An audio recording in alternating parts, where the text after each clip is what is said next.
Hello నమస్తే welcome to my channel మెకానియన్. మన first series వచ్చేసి ఫ్లూయిడ్ మెకానిక్స్ ఫస్ట్. మన ఫస్ట్ సిరీస్లో 7th వీడియో వచ్చేసి క్యాపిలారిటీ.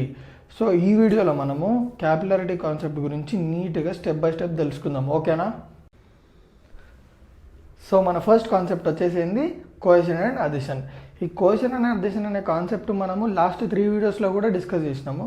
సో మళ్ళీ ఎందుకు డిస్కస్ చేస్తున్నాము అంటే లాస్ట్ త్రీ ప్రాపర్టీస్ ఏవైతున్నాయో, విస్కాసిటీ కానీ, సర్ఫేస్ టెన్షన్ కానీ, ఇప్పుడు ఈ కాన్సెప్ట్ క్యాపిలారిటీ కానీ, ఇవన్నీ మెయిన్గా ఈ 2 కాన్సెప్ట్స్ మీద బాగా డిపెండ్ అయినాయి, కోహెషన్ అడిషన్ మీద. ఇదే కోర్ కాన్సెప్ట్. వీటిని కరెక్ట్ మనం అర్థం చేసుకోవాలంటే దీన్ని అర్థం చేసుకోవాలి. అందుకే మీకు మళ్ళీ ఒకసారి ఎక్స్ప్లెయిన్ చేస్తున్నాను కోహెషన్ అంటే ఏంది, అడిషన్ అంటే ఏంది. సో కోహెషన్ అంటే ఏంది? The force of attraction between the molecules of same substance. Addition అంటే ఏంది? The force of attraction between the molecules of different substance. అంటే ఏంది? ఇప్పుడు ఒక వాటర్ కన్సిడర్ చేద్దాం. ఇప్పుడు వాటర్ మాలిక్యూల్కి మధ్యలో ఉన్న ఫోర్స్ ఆఫ్ అట్రాక్షన్ని మనం ఏమంటామంటే కోహెషన్ అని అంటాం. అంటే సేమ్ మాలిక్యూల్స్ మధ్యలో ఉండే ఫోర్స్ ఆఫ్ అట్రాక్షన్. ఇప్పుడు వాటర్ మాలిక్యూల్కి గ్యాస్ మాలిక్యూల్కి మధ్యలో ఉన్న ఫోర్స్ ఆఫ్ అట్రాక్షన్ని మనం ఏమంటాము? అడిషన్ అంటాము. అడిషన్ అంటే ఏంది? 2 డిఫరెంట్ మాలిక్యూల్స్కి మధ్యలో ఉండే ఫోర్స్ ఆఫ్ అట్రాక్షన్ని మనం ఏమంటాం? అడిషన్ అని అంటాం. అర్థమైంది కదా? ఓకే కదా? సో మన నెక్స్ట్ కాన్సెప్ట్ వచ్చేసి క్యాపిలారిటీ. సో క్యాపిలారిటీ అంటే ఏంది?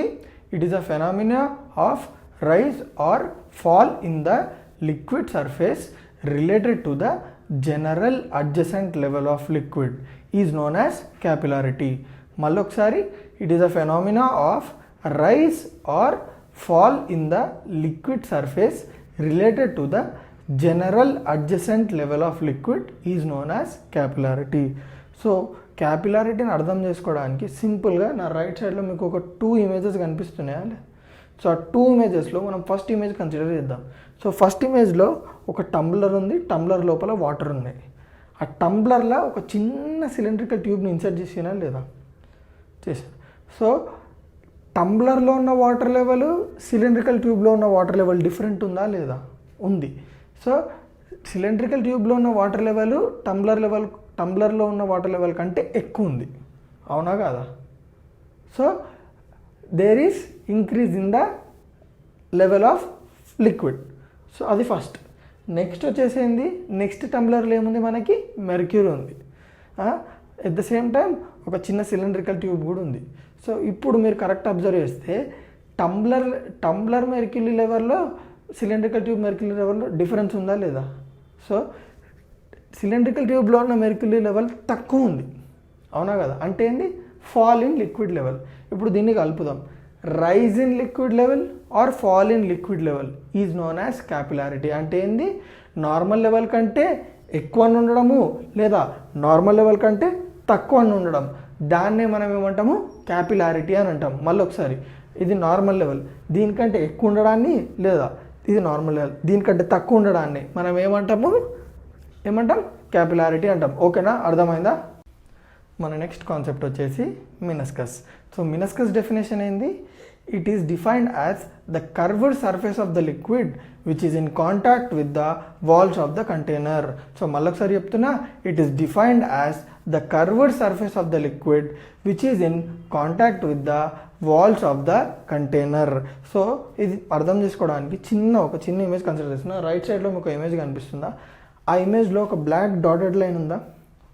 సో డాటెడ్ లైన్కి అబోవ్ బిలో 2 కర్వ్డ్ సర్ఫేసెస్ కనిపిస్తున్నాయా లేదా సర్ఫేస్ మీద? దాన్నే మనం ఏమంటామంటే మినస్కస్ అని అంటాం. జస్ట్ ఆ కర్వ్డ్ సర్ఫేస్నే మనం మినస్కస్ అంటాం. సో ఈ మినస్కస్లో మనకి 2 టైప్స్ ఉన్నాయి. మినస్కస్. అవి ఏంటివి? Concave meniscus, convex meniscus. So concave meniscus అంటే ఏంది? సింపుల్. ఒకవేళ కర్వ్డ్ సర్ఫేస్ అనేది ఇట్లుంటే, అంటే ఏంది? ఇట్లుంటే దాన్ని మనం ఏమంటాము? కాన్కేవ్ మినస్కస్ అంటాం. ఒకవేళ కర్వ్డ్ సర్ఫేస్ ఇట్లుందనుకో, దాన్ని మనం ఏమంటాం? కాన్వెక్స్ మినస్కస్ అంటాం. సింపుల్. ఇట్లా బాబాలకి చూసుకొని మనం గుర్తుపెట్టేసుకోలేదు. సింపుల్. బాబా బ్లెస్సింగ్స్ ఇస్తుంది మనకి. ఇట్లా అన్నాడు అనుకో, అది కాన్కేవ్ మినస్కస్. ఇట్లా అన్నాడు అనుకో, అది కాన్వెక్స్ మినస్కస్. ఓకేనా? అర్థమైందా క్లియర్గా? సో మన నెక్స్ట్ కాన్సెప్ట్ వచ్చేసి వెక్టాంగిల్. ఈ కాన్సెప్ట్ అనేది చాలా ఇంపార్టెంట్ మనకి క్యాపిలారిటీలో. ఈ కాన్సెప్ట్ అనేది మనం పక్క నేర్చుకోవాలి. సో వెక్టాంగిల్ అంటే ఏంది? The angle made by the wall and tangent to the free surface at the point of contact with the walls of container. మళ్ళీ ఒకసారి రిపీట్ చేస్తున్నా, the angle made by the wall and tangent to the free surface at the point of contact with the walls of container. So దీన్ని మనం అర్థం చేసుకోవడానికి నేను ఒక చిన్న ఇమేజ్ కన్సిడర్ చేసిన. అదే గిది ఏంది, టంబ్లర్ లోపల ఒక లిక్విడ్, సో వాటరే అనుకుందాము. సో మనం ఏమనుకున్నాం, ఇక్కడ మినస్కస్ అనేది ఒకటి ఫామ్ అయింది. ఇప్పుడు మనం వెట్ యాంగిల్ని ఎట్లా డిఫైన్ చేసుకున్నామంటే సింపుల్, ఫ్రీ సర్ఫేస్ అంటే ఇదా. ఇప్పుడు ఈ ఫ్రీ సర్ఫేస్ వాల్ తోటి ఎక్కడ కాంటాక్ట్ అయింది, ఇంకో ఇక్కడ కాంటాక్ట్ అయింది, అవునా కదా. ఎట్ ద సేమ్ టైం ఇక్కడ కూడా కాంటాక్ట్ అయింది కదా. ఇప్పుడు వాడు ఏమంటుండు, ఈ వాల్కి ప్లస్ ఈ ఎక్కడైతే ఈ ఫ్రీ సర్ఫేస్ ఈ గ్లాస్ తోటి కాంటాక్ట్ అయిందో దానికి మధ్యలో యాంగిల్, ఆ టాంజెంట్కి మధ్యలో యాంగిల్ అని అడుగుతుంది. ఫస్ట్ నేను ఏం చేస్తాను అంటే, ఇప్పుడు ఇది ఎక్కడైతే కాంటాక్ట్ అవుతుందో, అంటే ఇప్పుడు ఇక్కడ కాంటాక్ట్ అవుతుందో free surface plus glass tumbler, అక్కడ నేను ఏం చేస్తున్నా అంటే ఒక టాంజెంట్ గీస్తున్నా. టాంజెంట్ అంటే ఏంది, సింపుల్, ఇది టాంజెంట్ అంటే కర్వ్ని ఒక పాయింట్ దగ్గర టచ్ చేస్తుంది, అది టాంజెంట్ అంటే, ఓకేనా. ఇప్పుడు ఇది ఒక పాయింట్ దగ్గర టచ్ చేస్తుంది, దాన్ని టాంజెంట్ అని అంటాం. సో ఇప్పుడు నేను ఏం చేస్తున్నా, మీరు కరెక్ట్ అబ్జర్వ్ చేస్తే ఈ ఫ్రీ సర్ఫేస్ ఈ గ్లాస్ తోటి ఎక్కడైతే కాంటాక్ట్ అయిందో అక్కడ దానికి నేను ఒక టాంజెంట్ గీసినానా లేదా. ఇప్పుడు ఈ టాంజెంట్కి ఈ కంటైనర్కి మధ్యలో ఉన్న యాంగిలే వెట్ యాంగిల్ అంటే. మళ్ళీ ఒకసారి చెప్తున్నా, ఈ ఫ్రీ సర్ఫేస్ ఏదవుతుందో ఈ ఫ్రీ సర్ఫేస్ గ్లాస్ తోటి ఎక్కడైతే టచ్ అవుతుందో, సపోజ్ ఇది ఫ్రీ సర్ఫేస్ అనుకుందాం, గ్లాస్ తోటి ఎక్కడైతే టచ్ అవుతుందో, ఇక్కడ టచ్ అయింది, సపోజ్ ఇక్కడ టచ్ అయింది అనుకుందాం. టచ్ అయిన దగ్గర నేను ఏం చేస్తున్నా, అక్కడ దానికి టాంజెంట్ గీస్తున్నా. ఎక్కడైతే కరెక్ట్ టచ్ అయిందో అక్కడ టాంజెంట్ గీస్తున్నా. సో ఆ టాంజెంట్కి ఈ గ్లాస్ కంటైనర్కి మధ్యలో ఉన్న యాంగిల్ని మనం ఏమంటాము, వెట్ యాంగిల్ అని అంటాము. ఇది చాలా ఇంపార్టెంట్, ఓకేనా. మన నెక్స్ట్ కాన్సెప్ట్ వచ్చేసి expression for capillary rise. So capillary rise అంటే ఏంది, the rise in the level of liquid. ఇక్కడ చూడండి, లిక్విడ్ అనేది నార్మల్ లెవెల్ కంటే ఎక్కువ ఉండడాన్ని మనం ఏమంటాం, క్యాపిలరీ రైజ్ అని అంటాం. సో ఇప్పుడు ఆ క్యాపిలరీ రైజ్ని దేంతో డినోట్ చేస్తామంటే హెచ్ తోటి. H is nothing but rise in the capillary level, okay. So ఇప్పుడు మనం ఈ హెచ్ని కనుక్కోవడానికి ఏం చేస్తున్నామంటే, ఈ బొమ్మ ఉందా, ఈ బొమ్మని జూమ్ ఇన్ చేసేసి గీసుకున్నాం. ఇక్కడ జూమ్ ఇన్ చేసేసి గీసుకున్న తర్వాత ఇక్కడ మనకు కొన్ని టర్మ్స్ కనిపిస్తున్నాయి, డబ్ల్యూ, సిగ్మా, కాస్ ఫై, వీటిని మనము డిఫైన్ చేసుకుందాం. సో ఫస్ట్ డబ్ల్యూ అంటే ఏంది, సింపుల్, ఈ హైట్లో ఏదైతే లిక్విడ్ ఉందో దాని వెయిట్ అంతే. సో వెయిట్ అనేది యాక్ట్ అవుతుందా కదా ఫ్లూయిడ్ మీద. సో ఈ హైట్లో ఎంతైతే ఉందో లిక్విడ్ దాని వెయిట్ని మనం డబ్ల్యూ అని అనుకుందాం.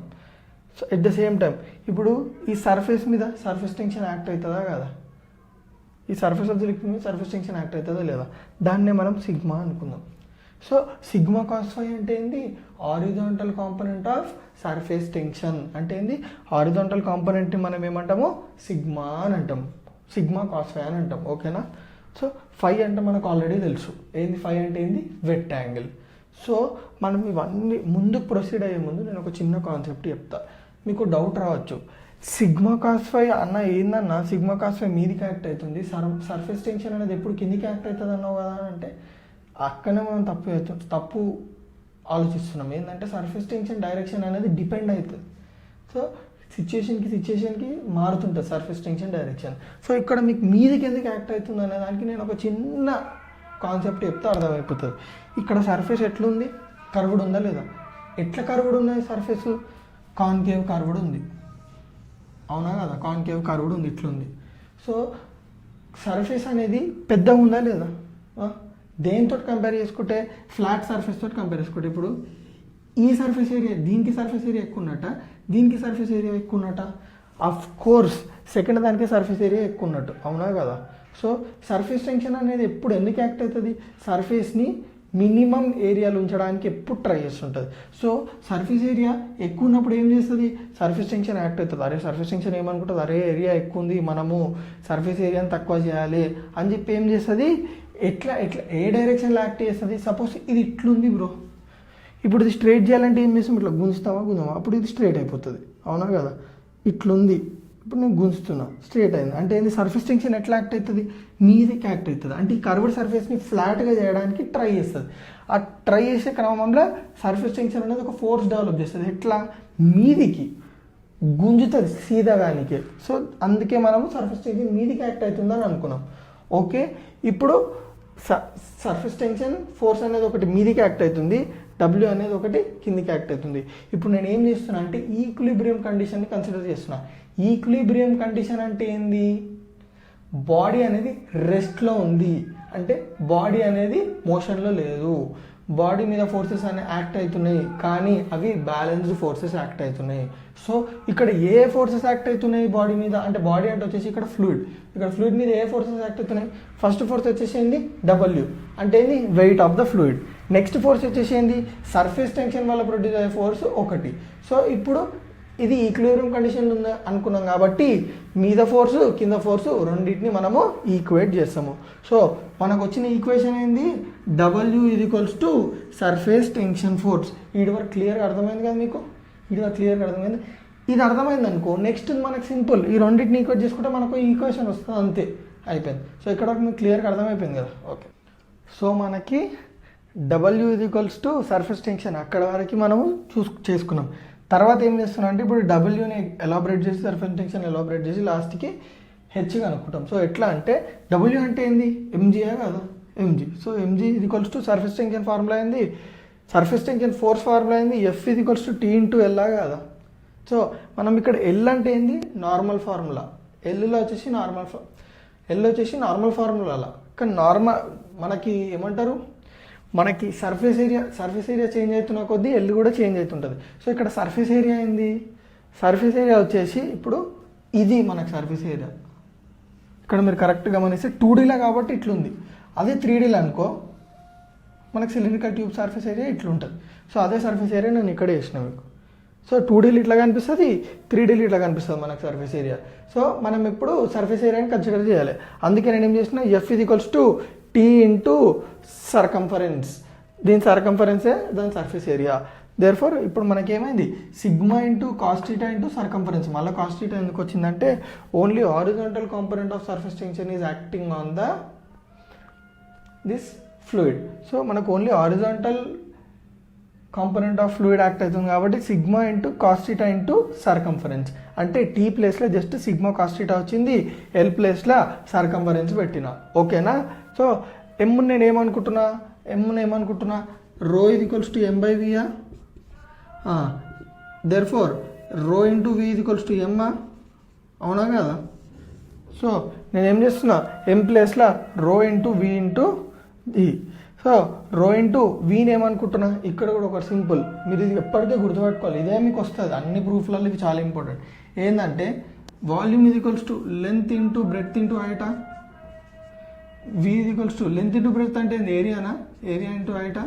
Therefore relationship between the volume and area అంటే ఏంది, volume equals to area into H. Therefore మనం వాల్యూమ్ ప్లేస్లో ఏం పెట్టాం, area into H into G equals to sigma into cos phi into circumference ఎంత మనకి, pi D. Therefore sigma into rho into area అంతా π/4 d². ఏ సెక్షన్కైనా π/4 into d² తీసుకోమని మీకు already చెప్పిన. H into G, sigma into cos phi into pi into D. అన్ని cancel చేసిన తర్వాత మిగిలింది ఏంది, H equals to 4 sigma cos phi by rho into G into D. అర్థమైందా, ఓకేనా. సో మన నెక్స్ట్ కాన్సెప్ట్ వచ్చేసి capillary fall. So capillary fall అంటే ఏంది, నార్మల్ లెవెల్ ఆఫ్ లిక్విడ్ కంటే తక్కువ ఉండడంనే మనం ఏమంటాం, క్యాపిలరీ ఫాల్ అంటాం. ఇక్కడ మనం చూసుకున్నట్టయితే ఇప్పుడు టంబ్లర్లో ఉన్న లెవెల్ లిక్విడ్ ఎంత, ఇంత లిక్విడ్ లెవెల్ అంతా ఇంత ఉంది, కానీ అదే సిలిండ్రికల్ ట్యూబ్లో ఎంత ఉంది, లిక్విడ్ లెవెల్ తక్కువ ఉంది. సో ఈ తక్కువ ఉండడాన్ని మనం ఏమంటామంటే క్యాపిలరీ ఫాల్ అని అంటాం. ఓకే, ఇప్పుడు ఈ క్యాపిలరీ ఫాల్ని ఎట్లా అనుకుంటామంటే సింపుల్, ఇందాక మనము క్యాపిలరీ రైజ్కి ఏదైతే ఈక్విలిబ్రియం కండిషన్స్ ప్రొసీజర్ ఏదైతే అది ఫాలో అయినామో అంత సేమ్ ప్రొసీజర్ ఇక్కడ కూడా ఫాలో అవుతాం. సో ఇప్పుడు మనం ఏం చేస్తున్నాము, లిక్విడ్ని కన్సిడర్ చేస్తున్నాము, ఈ లిక్విడ్ని కన్సిడర్ చేసి ఈ లిక్విడ్ మీద ఏ ఫోర్సెస్ యాక్ట్ అవుతున్నాయో కన్సిడర్ చేస్తున్నాము. సో ఇక్కడ ఏ ఫోర్సెస్ యాక్ట్ అవుతున్నాయి, అక్కడ వేరే ఫోర్సెస్, ఇక్కడ వేరే ఫోర్సెస్ యాక్ట్ అవుతున్నాయి. సో ఇక్కడ వచ్చేసి పైన ఫోర్స్ అంటే లోపల నుంచి ఏ ఫోర్స్ యాక్ట్ అవుతుంది, ఇంటర్నల్ ప్రెజర్ యాక్ట్ అవుతుంది. కిందికి ఏది యాక్ట్ అవుతుంది, యాజ్ యూజువల్ ఏ ఫోర్స్ యాక్ట్ అవుతుంది, సర్ఫేస్ టెన్షన్ యాక్ట్ అవుతుంది. సో ఇక్కడ మళ్ళీ డైరెక్షన్ డిఫరెంట్ ఎందుకు ఉందంటే depending upon the situation. So సిచ్యువేషన్ని బట్టి సర్ఫేస్ టెన్షన్ అనేది డిఫరెంట్ డైరెక్షన్లో యాక్ట్ అవుతుంది. ఇక్కడ మీకు ఎందుకు మళ్ళీ ఇక్కడ కిందకి యాక్ట్ అవుతుందంటే కర్వ్డ్ సర్ఫేస్ ఎట్లుంది, ఇట్లుంది. సో ఇప్పుడు సర్ఫేస్ టెన్షన్ ఎట్లా యాక్ట్ అవుతుంది, కిందికి యాక్ట్ అవుతుంది. ఎందుకంటే అది సర్ఫేస్ ఏరియాని మినిమం చేయడానికి ఇట్లా స్ట్రెచ్ చేస్తుంది. ఇట్లా స్ట్రెచ్ చేసి ఇట్లా వచ్చేస్తుంది. అంటే దాని అర్థమైంది సర్ఫేస్ టెన్షన్ అనేది కింద యాక్ట్ అవుతుంది. సో ఇప్పుడు మనం దీనికి ఈక్విలిబ్రియం కండిషన్స్ కన్సిడర్ చేద్దాం. ఈక్విలిబ్రియం కన్సిడర్ చేస్తే ఏమవుతుంది, ఈ ఫోర్స్ అంటే ప్రెషర్ వల్ల క్రియేట్ అయ్యే ఫోర్స్ ఇది ఈక్వల్స్ టు సర్ఫేస్ టెన్షన్ ఫోర్సా కదా. ఎందుకంటే ఈక్విలిబ్రియంలో ఉండాలంటే పైన ఫోర్స్ కింద ఫోర్స్ రెండు ఈక్వల్ ఉండాలి. ఓకేనా. F is equals to surface tension force మనం ఆల్రెడీ అందులో కనుక్కున్నాం కాబట్టి డైరెక్ట్ వేసేసిన ఇంకా టైం లిస్ట్ అని చెప్పి sigma into cos theta into pi D. Force అంటే pressure into area, sigma into cos theta pi D. Pressure అంటే ఏంది, రో జిహెచ్. ఇది మనకు అందరికి తెలుసు బేసిక్. దీన్ని మళ్ళీ మనం డీప్గా నెక్స్ట్ ఇంపార్టెంట్ క్లాసెస్లో తెలుసుకుందాం. So pressure rho G H into A, sigma cos theta into pi D. So rho G H ఏని ఏమనుకున్నా ఏరియా సెక్షన్ ఏరియా ఎంత అనుకున్నా నేను ఎప్పుడు π/4 d² తీసుకోమని చెప్పిన. సో ఇప్పుడు మనకి ఏమైతే rho into G into π/4 into d² into A equals sigma cos theta into pi D. అన్ని క్యాన్సిల్ చేసి అరేంజ్ చేస్తే మనకి ఏమొస్తుంది, H equals to 4 sigma cos theta by rho into G into D. So అర్థమైందా capillary effect డీటెయిల్డ్గా.